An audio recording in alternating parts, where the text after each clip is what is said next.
Bonjour et bienvenue dans l'almanach des Fées Célestes. Je suis Claire Henrion, chroniqueuse astronomie qui vous emmène de semaine en semaine, ou plus exactement de phase lunaire en phase lunaire, vous préparer à voir ce que vous allez voir dans le ciel et savoir ce que vous ne verrez pas, parce qu'on en saura un petit peu plus.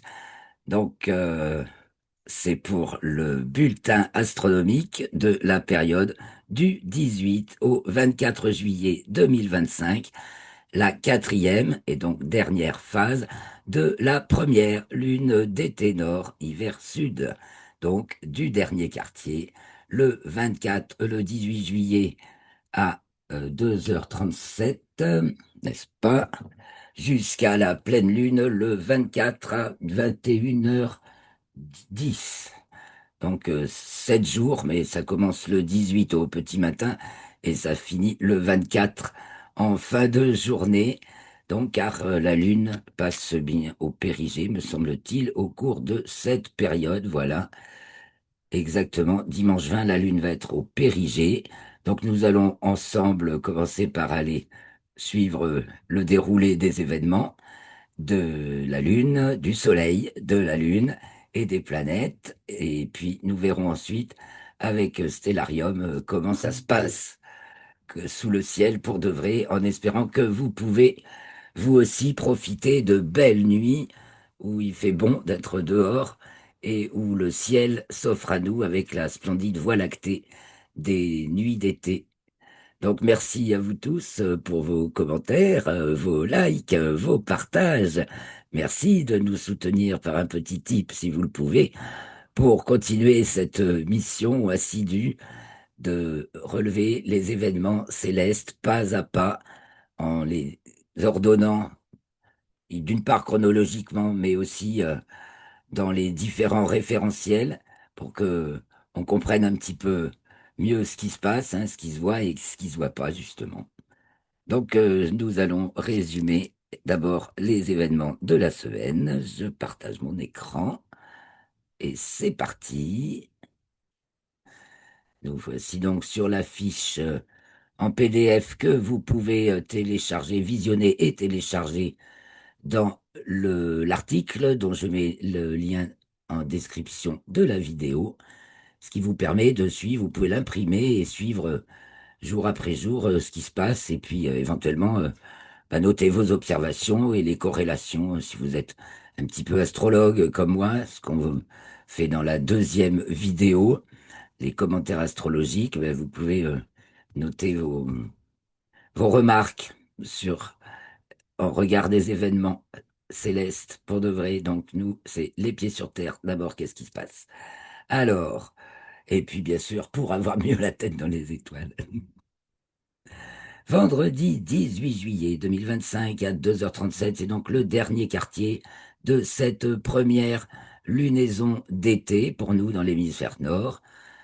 Donc, dernier quartier, ça veut dire qu'on n'a pas de lune dans le ciel du soir.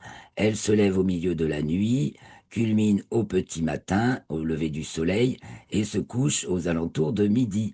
Et puis, de jour en jour, elle se lève de plus en plus tard, en deuxième moitié de nuit, culmine dans la matinée et se couche dans l'après-midi. Donc, les premiers jours de cette période, on peut la voir encore dans le ciel du matin, même de jour.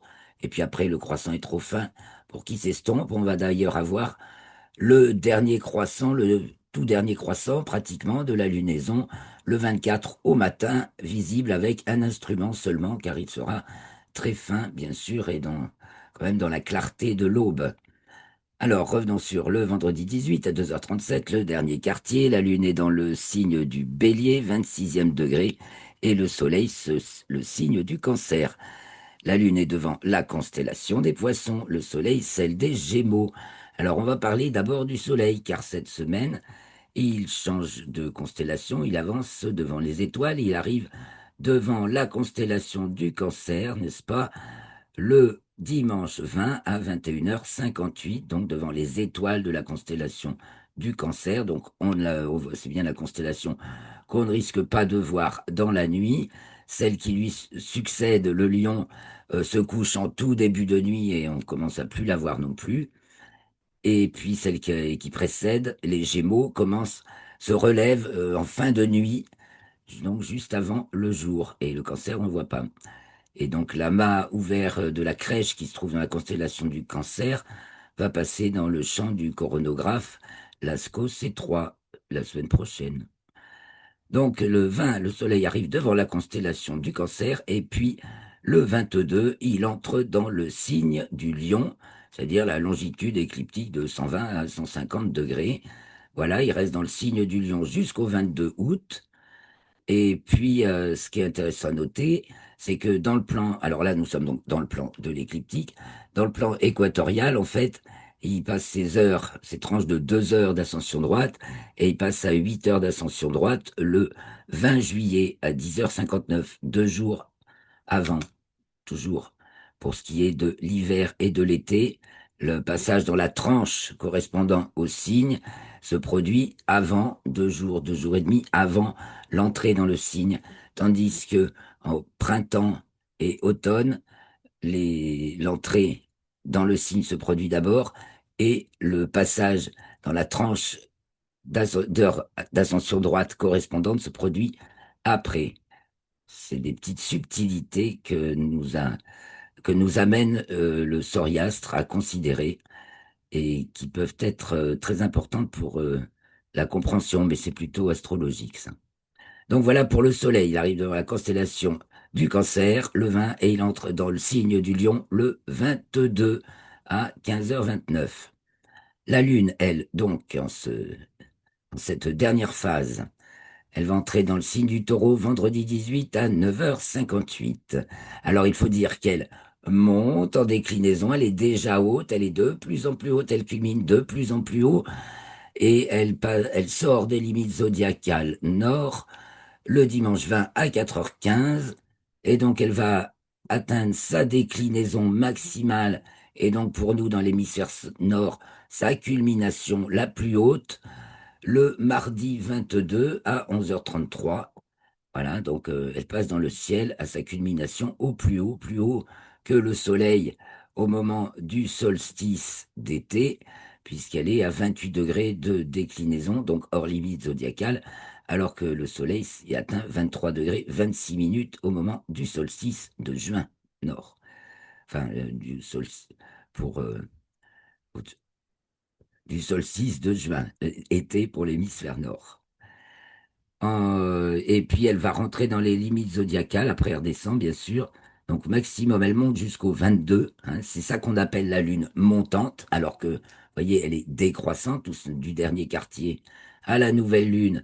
Nous sommes en lune décroissante depuis la pleine lune.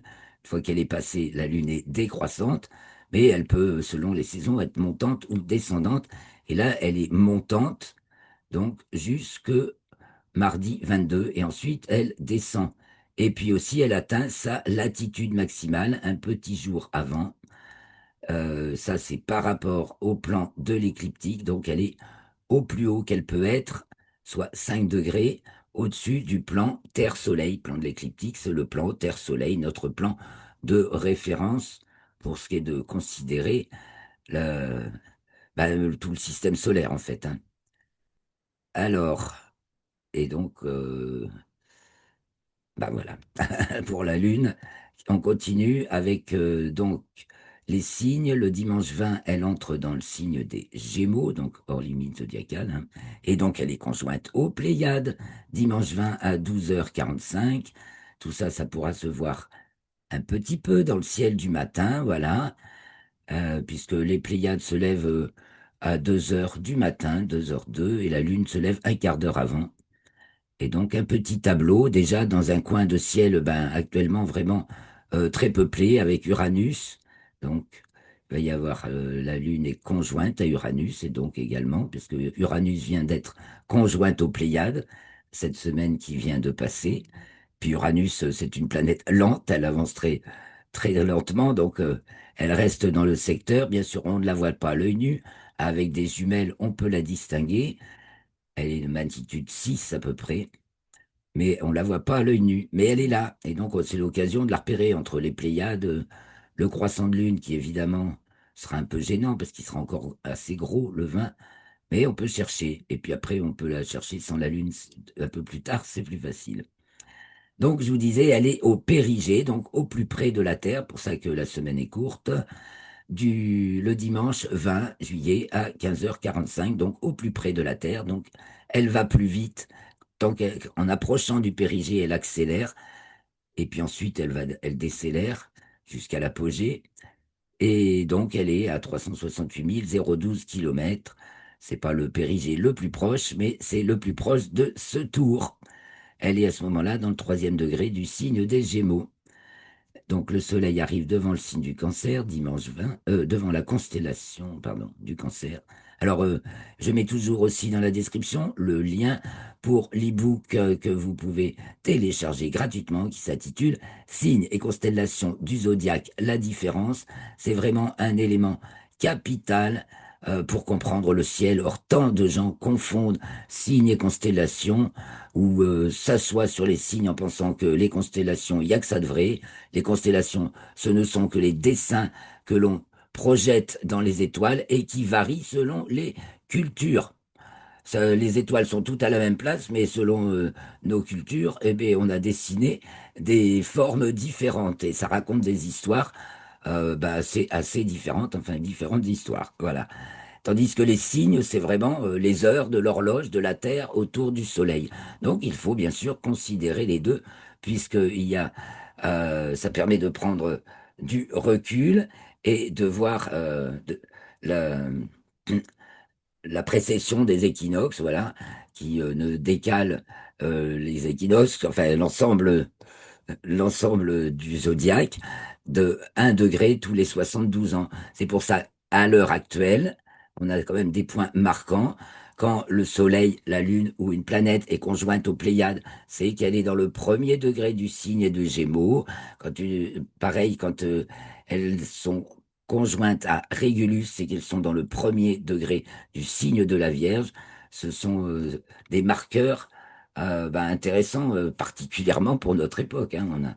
C'est assez remarquable. Et puis on a aussi le fait d'avoir une étoile polaire qui nous indique le nord, une étoile brillante qui nous marque le pôle, la direction du pôle nord, ce qui n'est pas toujours le cas, ce qui n'est pas le cas dans l'hémisphère sud, même s'il y a une étoile, mais elle est beaucoup plus faible. Donc elle est difficile à trouver pour le pôle sud. Alors je continue après mes extrapolations. Et donc, nous étions à dimanche 20, nous arrivons à lundi 21 juillet. La Lune est conjointe à l'étoile Aldébaran du Taureau, donc ça fait partie du tableau Pléiade, Uranus, Lune, hein, rend visite aux Pléiades et Uranus, à Aldébaran, mais elle passe au-dessus de l'étoile. Tout ça, c'est visible dans le ciel du matin.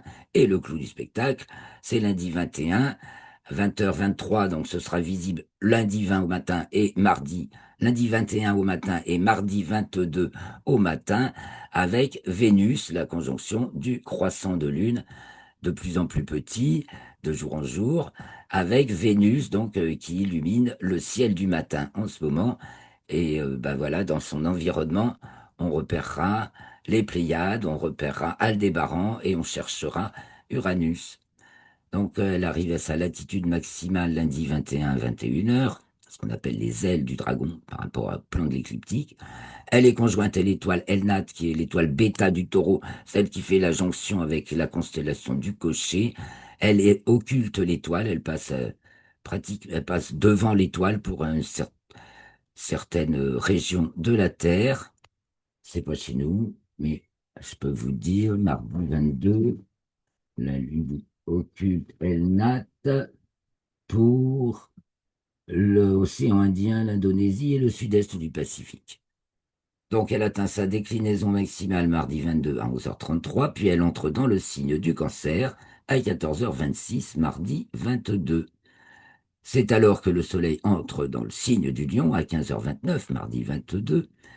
Et puis nous avons la planète naine Pluton qui est au périgée, c'est-à-dire au plus près de la Terre qu'elle puisse l'être au cours de cette année, puisqu'elle va être à l'opposition du Soleil le 25 juillet. Donc on en reparlera la semaine prochaine, puisque notre période s'arrête au 24. Donc Pluton est au périgée, on est donc dans la période de l'opposition de Pluton. Une planète à l'opposition, c'est toujours Comme la pleine lune, elle se lève quand le soleil se couche, culmine au milieu de la nuit et se couche quand le soleil se lève. Bien sûr, Pluton, on ne la voit pas, et même au télescope, vous pouvez, non, vous pourrez pas la trouver facilement. Elle est de magnitude 15, c'est réservé aux astrophotographes très très bien équipés et expérimentés. C'est l'invisible, hein, Pluton, l'invisible. Troisième degré du signe du Verseau, actuellement, mouvement rétrograde. Nous arrivons à mercredi 23 et c'est le dernier croissant de lune visible à l'œil nu, donc dans le ciel du matin. Donc celui-là, il est bien visible. Il se lève plus de 2 heures avant le soleil quand même. Ça laisse le temps de le voir. Et il est conjoint à l'étoile Alena, qui est le genou de Pollux ou de Castor, Gamma des Gémeaux, et donc qui se trouve très très loin au sud. Voilà, donc c'est juste un petit repère. On verra dans quelques années que les conjonctions à Léna seront ou à Aldébaran seront la Lune sera beaucoup plus proche de l'étoile, alors que par exemple à Elnat, où là en ce moment elle l'occulte, eh ben elle en sera beaucoup plus loin la Lune, en nord-sud. Ça crée voilà, des montées et descentes du tracé de la Lune. Et puis nous arrivons donc à mercredi 23, donc elle est conjointe à la planète Jupiter, aux alentours à 6h56. Voilà. Donc le dernier croissant de lune visible à l'œil nu est conjoint à Jupiter, Jupiter qui devient visible maintenant dans le ciel du matin, elle ne met pas longtemps à réapparaître car elle est bien brillante et elle se lève, elle se lève 2 heures et 2 bonnes heures, 2 heures, non, qu'est-ce que je dis? Si, à peu près avant le soleil, 2 bonnes heures avant le soleil, donc ça permet de la repérer, puis il y aura la lune, donc joli tableau. On va voir vite fait ça avec Stellarium. Nous arrivons donc au 24, jeudi 24 juillet. La lune donc on a le dernier croissant, là ce coup-ci, visible seulement avec un instrument qui n'est, qui est visible 15h30 avant la nouvelle lune, donc le matin, au petit matin du jour de la nouvelle lune qui se produit le soir, on peut encore voir le dernier croissant avec un instrument à 3 degrés de hauteur au-dessus de l'horizon. Le soleil est encore à 5 degrés en dessous et il se lève une petite heure avant le soleil. 55 minutes. On n'a pas trop de temps. Et bon, les hauteurs et les heures de lever sont propres à ma localisation. Si vous êtes en France métropolitaine, ça varie autour de ces horaires-là, sachant que je suis un peu dans le sud, centre-sud, centre-sud-ouest de la France. Donc, ça nous donne une moyenne. Et puis, la Lune est conjointe à Pollux, donc bien sûr, elle va être invisible après, hein. Après le dernier croissant, on peut plus la voir. Elle est donc conjointe à Pollux qui marque l'étoile Pollux bêta des Gémeaux, mais la plus brillante, qui marque le 24e degré du signe du Cancer, donc ça se voit pas. Elle entre dans le signe du Lion à 17h28, jeudi 24. Elle rentre dans les limites zodiacales puisqu'elle descend en déclinaison. Vous voyez, c'est marqué en marron quand on est quand je vous parle du plan équatorial. Elle rentre dans les limites zodiacales à 20h35 et à 21h10. C'est la nouvelle lune. Donc après, c'est reparti pour une nouvelle lunaison, ce qu'on verra la semaine prochaine. Alors que nous réserve encore le ciel, cette semaine va nous réserver deux petites occultations d'étoiles par la lune qui peuvent être très sympathiques à observer, évidemment en fin de nuit. Et puisque la lune est décroissante, c'est la réapparition des étoiles qui est intéressante à observer avec un instrument puisqu'il s'agit de deux étoiles de magnitude 6. Voilà, vous avez les horaires pour notre localisation. C'est variable ça peut être variable d'un quart d'heure, une demi-heure si vous êtes vraiment à une extrême de la France métropolitaine. Après, pour les autres localisations, ben non, les occultations, eh bien, c'est valable pour un certain lieu, mais pas d'autres. Et puis, donc cette semaine, elle est en libration minimale en latitude le 22. Ça veut dire qu'elle nous montre un maximum de sud, hein, libration minimale en latitude. En latitude, c'est nord-sud, c'est son inclinaison nord-sud qui est due au fait qu'elle soit au-dessus du plan de l'écliptique ou en dessous du plan de l'écliptique. Donc là, elle est au-dessus puisqu'elle atteint sa latitude maximale, donc on la voit par en dessous en quelque sorte et on voit plus le sud.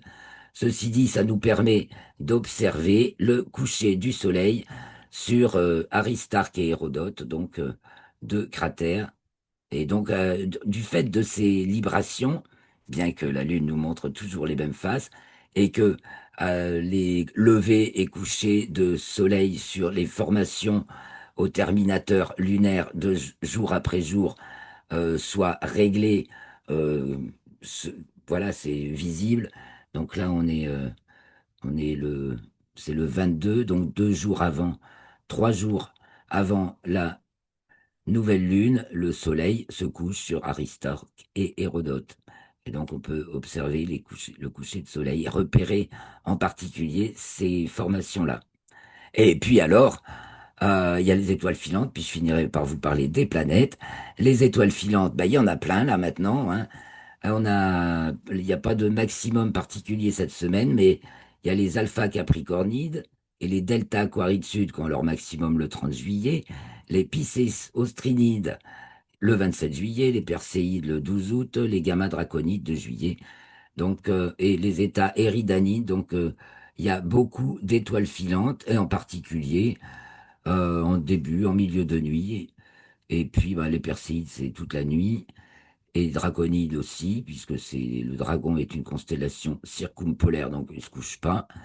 Et les états éridanides, l'éridan, ça c'est plutôt pour le petit matin vers le sud.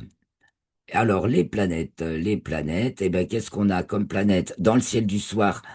Bah, il n'y a plus que Mars qui se couche très vite et qui est toute petite. On peut encore l'observer jusqu'à fin juillet. Après, ce sera terminé. Et puis après, de plus en plus tôt dans la nuit, donc aux alentours de 0 heure, se lève Neptune, puis Saturne. Neptune, bien sûr, invisible à l'œil nu, et Saturne, elle, bien visible. Donc Saturne, donc chaque semaine, une demi-heure plus tôt.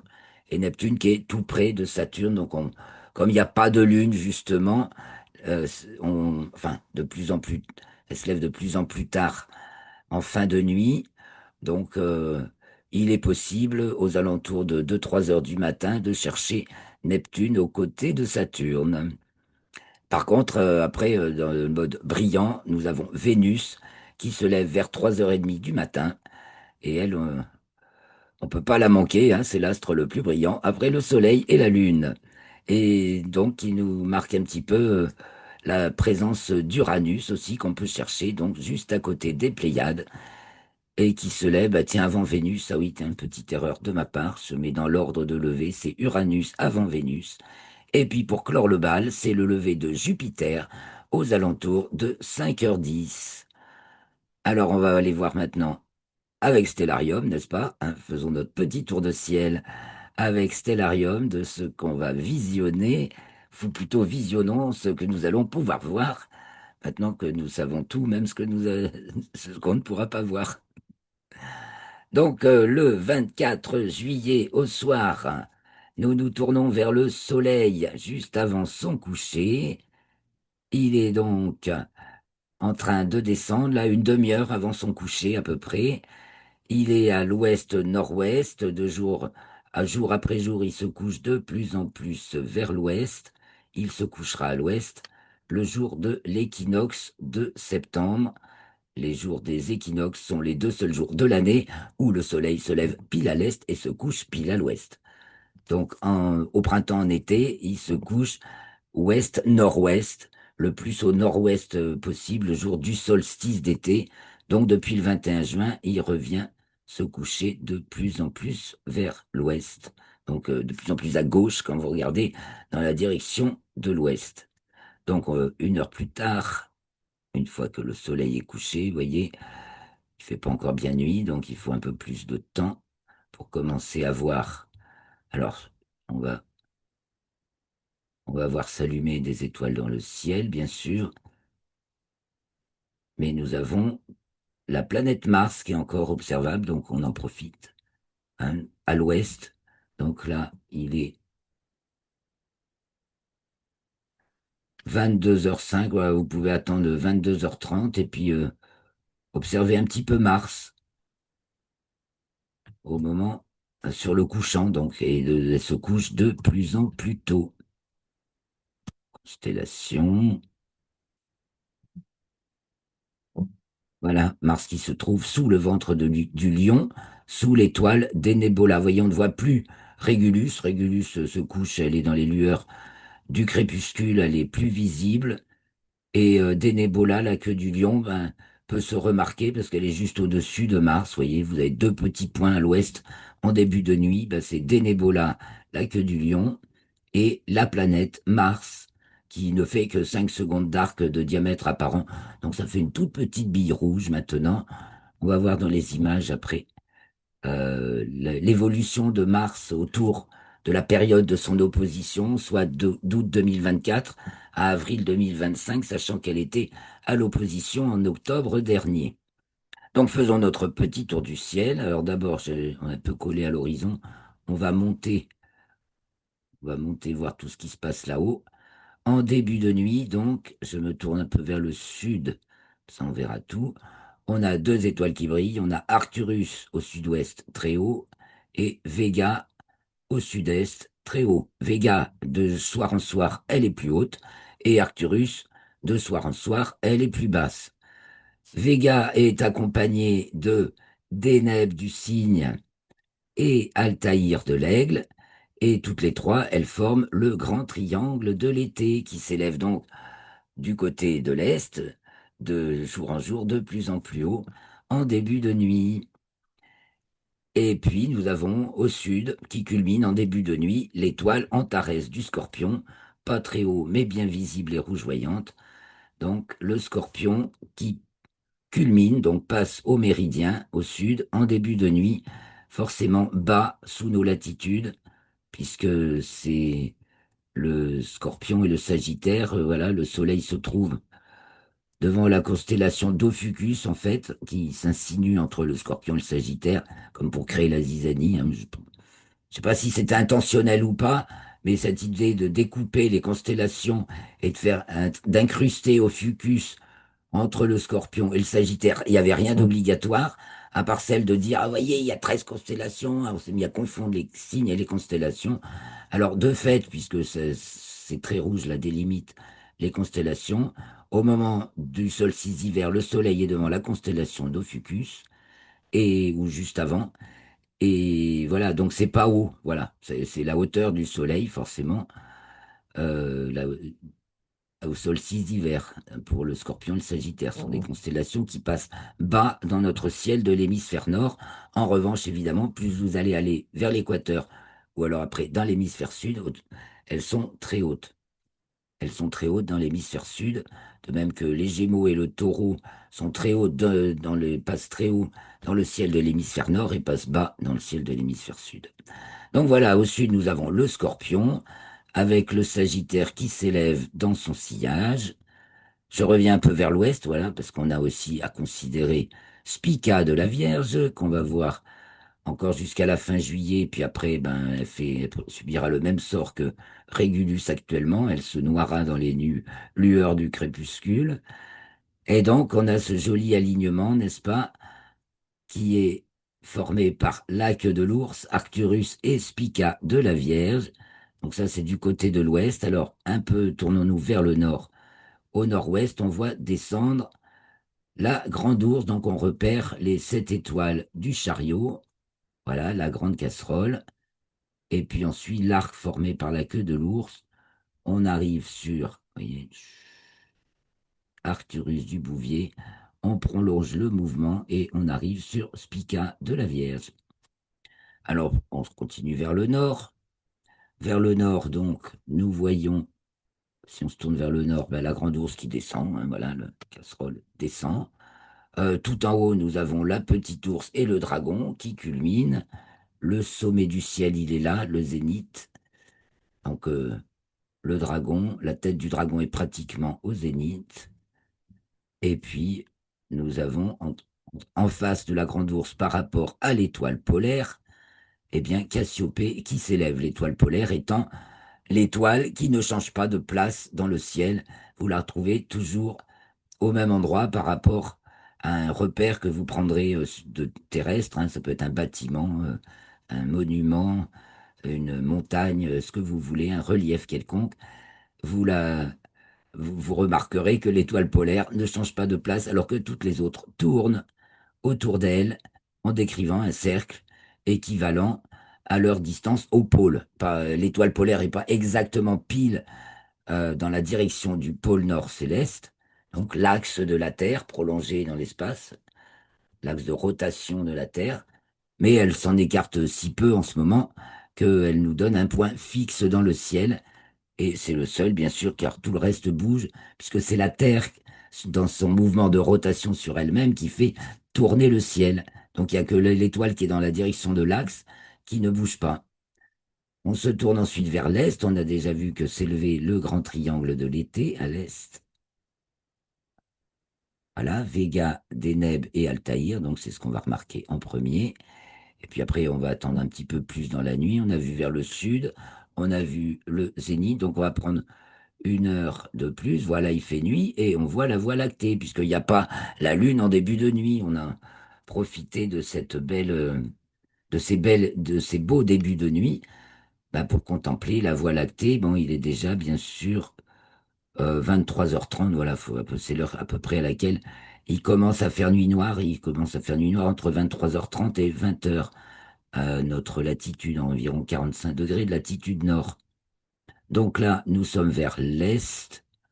Là, je mets ça pour qu'on évalue la hauteur des astres par rapport à l'horizon ici et au zénith, soit le sommet du ciel ici. Donc on a Vega très très haut avec de la constellation de la Lyre. On a Hercule pratiquement au zénith, vous voyez, d'un côté, et la tête du dragon de l'autre, ceci entre 23h30 et minuit. Et puis voilà, on a le Scorpion qui passe, qui est passé au méridien. C'est maintenant le tour du Sagittaire. Et donc c'est le moment magnifique pour observer la Voie lactée et tous les innombrables amas. Certains se devinent même à l'œil nu, comme les nébuleuses. Alors, on va afficher un petit peu des nébuleuses.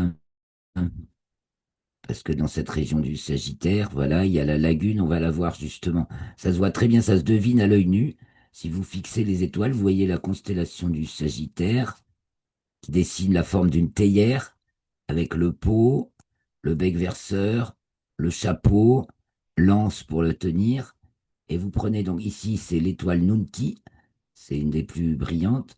Vous prenez Nunki et celle qui fait le haut du chapeau pour porter cette distance et vous arrivez sur la nébuleuse de la lagune, Trifide des lagunes, dont j'ai une photo qui vient d'être faite par le tout nouveau télescope Vera Rubin, qui évidemment, évidemment transcende ce qu'on voit avec nos instruments ou les photos qu'en font les photographes, mais qui sont très très très belles. Cela, la photo a tellement de détails que c'est un peu, c'est différent. Mais de toute façon, voilà un bel objet qu'on peut observer à l'œil nu, puis il y en a plein d'autres en suivant cette Voie lactée, donc des amas ouverts, des amas globulaires, des nébuleuses. C'est fantastique. Des nébuleuses planétaires, des nébuleuses en ébullition. Nébuleuse planétaire, c'est la fin de vie d'une petite étoile comme le Soleil. Nébuleuse, il y a les nébuleuses planétaires et puis il y a les nébuleuses en émission ou en réflexion. Ça peut être des nébuleuses planétaires, mais et puis les nébuleuses de naissance d'étoiles avec leurs nuages de gaz. Donc là, Trifide et Lagune, c'est des naissances d'étoiles. Alors vers l'ouest, bah, les étoiles qu'on voyait en début de nuit du côté sud-sud-ouest descendent, hein. Et donc nous allons au milieu de la nuit voir comment où en est notre horloge céleste du côté du nord. Au milieu de la nuit, soit 0h57. Actuellement, ou 58, actuellement à notre méridien, pas 0 heure, 1h58, le minuit vrai, avec nos 2 heures d'avance, à peu près, enfin 2 heures d'avance sur l'heure moyenne. Et donc, selon notre méridien, bon, ben, nous, le midi et le minuit en ce moment, c'est à 1h58. Alors, au milieu de la nuit, on voit, on avait vu la petite source et le dragon qui étaient tout en haut. Maintenant, ils descendent du côté de l'ouest. La grande ours est en train de négocier son rase-motte de l'horizon. Vous voyez, elle arrive, elle va raser l'horizon. On a au nord-est Persée qui s'élève. Et puis, on a Cassiopée, donc toujours face à l'étoile qui fait la queue de l'ours, Al-Qaïd, ou la tête du chariot, car Qaïd, c'est la tête en arabe. L'étoile polaire, donc Al-Qaïd, l'étoile polaire, en face, Cassiopée, le W, que beaucoup connaissent. Donc, au nord-est, nous avons toute cette voie lactée donc, qui descend jusqu'à Cassiopée, Céphée, Cassiopée, le signe, le coup du cygne. Donc on tourne là-haut, je remets un peu le zénith. Voilà, le signe arrive au zénith. On a Deneb qui va passer au zénith 1 heure plus tard.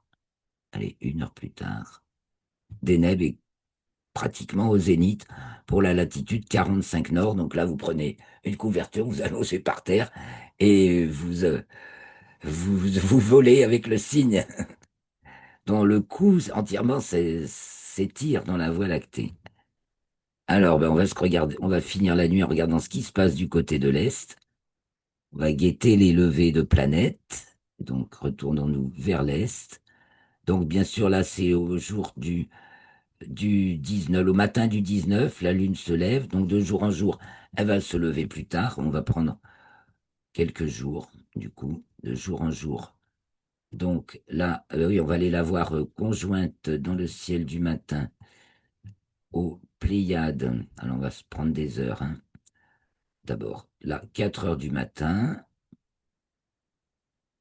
Donc, Saturne est déjà levé, hein, vous voyez. Saturne se lève aux alentours de 0 heure, avec Neptune à côté, devant la constellation des Poissons. Donc, vous voyez, Neptune est là, juste à côté de Saturne. Alors, quand il n'y a plus la Lune, là, en fin de période, ça vaut le coup de chercher Neptune, parce que Saturne donne déjà un bon repère. L'année dernière, on cherchait Neptune par rapport aux étoiles qui forment le petit rectangle ici, là, voilà. Ces étoiles des Poissons qui forment un petit quadrilatère. Et donc Neptune était un petit peu par là, voilà, elle a fait tout ça pendant qu'on la voyait pas, pendant l'époque de sa conjonction au Soleil, et on la retrouve maintenant à gauche de ce quadrilatère.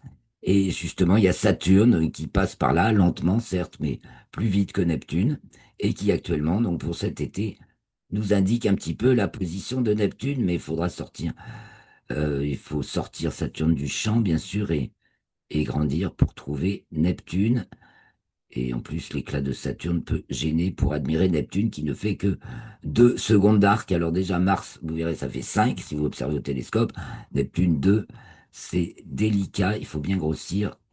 Et donc, il faut voir bien repérer, distinguer des étoiles qui, elles, ne forment pas de disque, puisqu'elles sont à des distances beaucoup trop grandes pour qu'on ait autre chose qu'un point lumineux. Les planètes, elles forment un petit disque. Nous avançons. Alors, 4 heures du matin, le 19, le 20, la Lune approche des Pléiades. Donc, c'est ce jour où la Lune est conjointe aux Pléiades. On va grossir un peu. Voilà, on va aller à 5 heures du matin. Mais voyez, le ciel commence à s'éclaircir. Donc, le 20, voyez le fin croissant de Lune sur lequel le Soleil se couche. À droite des Pléiades qui sont ici. L'amas des Pléiades, les 7 sœurs, qu'on voit bien à l'œil nu. En dessous, on a Aldébaran du Taureau, qui se trouve juste à droite de Vénus. Donc Vénus, on le sait, le repère en premier, après la Lune. Et puis, nous avons Uranus ici, juste en dessous la Lune. Donc Lune, Pléiade et Uranus, ça forme un triangle même, le 20 au matin. Alors on va avoir le 21. Ah, c'est trop vite ou pas assez vite. Le 21, la Lune est passée à gauche des Pléiades, elle est au-dessus de Vénus. Et donc là, ça forme un triangle avec Aldébaran, un croissant de Lune plus fin que la veille, puisque là, nous sommes le 21, et Aldébaran et Vénus. Donc le jour suivant, bah, la Lune se trouve sous Elnat. On a dit qu'elle était conjointe à Elnat. Il y a des régions de la Terre pour laquelle elle passe devant l'étoile. Elle occulte l'étoile, donc. Le croissant est encore plus fin. Elnat, c'est donc l'étoile qui fait la jonction entre le taureau et le cocher, mais on l'appelle bêta du taureau. Ensuite, le 23, et c'est qu'il va falloir, elle va se lever plus tard, évidemment. Donc on va prendre des quelques minutes de plus. Peut-être changer, j'ai changé d'horizon parce que là, j'ai pas pris le même horizon que d'habitude. Je prends que les horizons prédessinés par Stellarium. C'est possible de créer son horizon aussi sur Stellarium. Mais là, je fais au plus simple et donc je prends l'horizon océan parce qu'on n'est pas gêné par le relief. Et donc, c'est le 23 au matin qu'on va la voir conjointe à Jupiter vers 5 heures du matin. Puis après, on verra plus grand-chose. Voilà, donc Jupiter qui devient visible car elle est bien brillante. Donc voilà notre ciel du matin, côté est-nord-est. On a vers 5 heures du matin les Pléiades, et Uranus qui se cache un peu, Aldébaran, Vénus, et puis la Lune et Jupiter. Donc le dernier croissant de Lune visible à l'œil nu le 23 juillet au matin.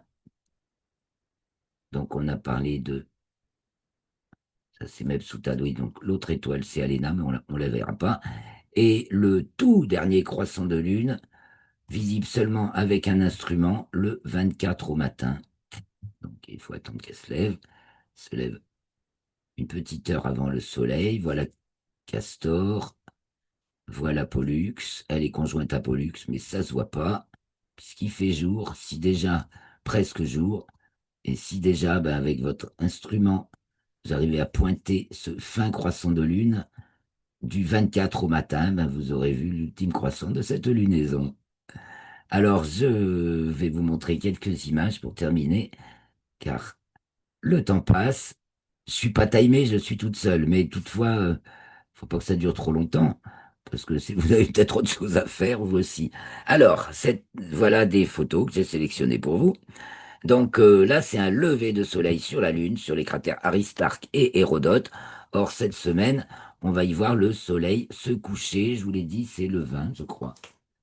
Le 20 au moment où la Lune... Non, le 22. Voilà, le 22, la Lune se couche sur ces deux cratères, Aristarque et Hérodote. Et là, c'était le 9 mai, et c'était le lever du soleil. Vous voyez, le soleil à droite, hop, il fait l'ombre. Il y a les cratères qui forment, la paroi des cratères qui fait de l'ombre ici. Et là, le jour n'est pas encore levé.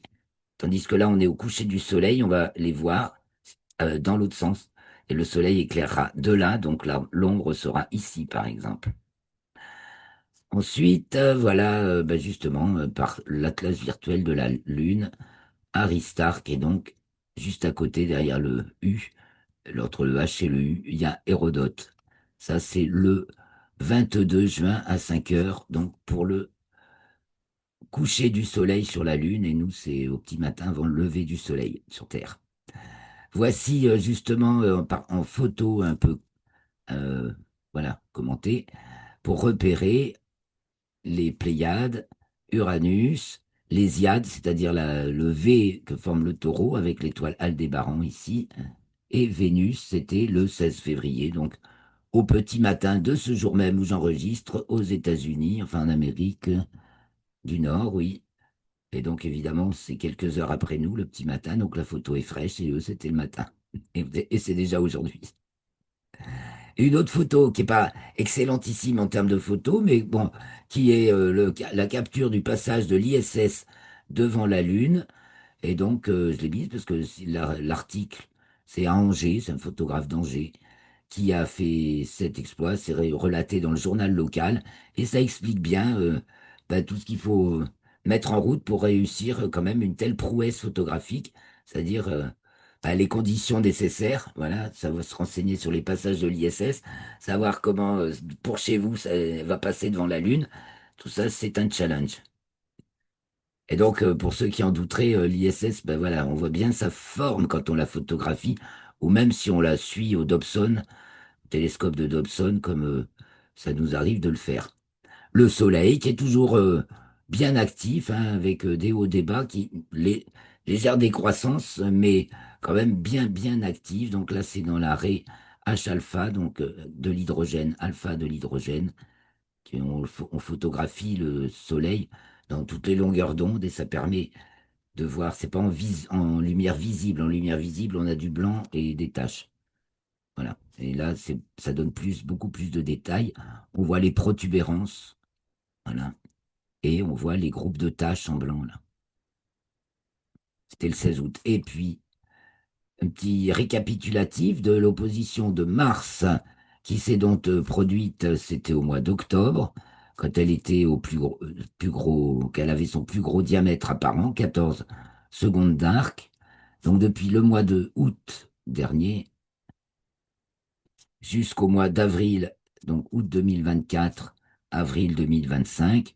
Voilà, donc maintenant elle est même à moins de 5,9 secondes d'arc, elle est à 5 secondes d'arc. Donc petite bille qui était 3 fois plus grosse à peu près à l'opposition. Et donc vous retrouvez tout ça dans l'article. On finit avec le triangle de Pickering, la nébuleuse du voile, donc les dentelles du cygne qu'on peut observer dans la constellation du cygne avec un bon instrument, et avec ou sans filtre. Ça, ça peut être mieux avec filtre. Voilà les amis. Alors j'arrête ce partage. Je vous souhaite de très très très belles observations. Profitez de ces beaux ciels d'été. J'espère que je vous ai guidé un petit peu. Sinon, rejoignez-nous si vous êtes dans le centre de la France, venez à nos animations d'astronomie. Nous avons commencé et nous vous emmenons en différents lieux, contempler le ciel du soir à l'œil nu et aux instruments et donc apprendre plein de choses en direct, les pieds sur terre et la tête dans les étoiles.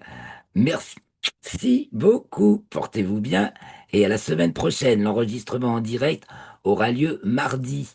Donc ce sera cette semaine, j'enregistre le mercredi et la semaine prochaine, mardi 22 pour l'enregistrement en direct. N'hésitez pas à vous inscrire pour me rejoindre. Vous avez le lien aussi dans la description de la vidéo. Allez, ciao, à bientôt.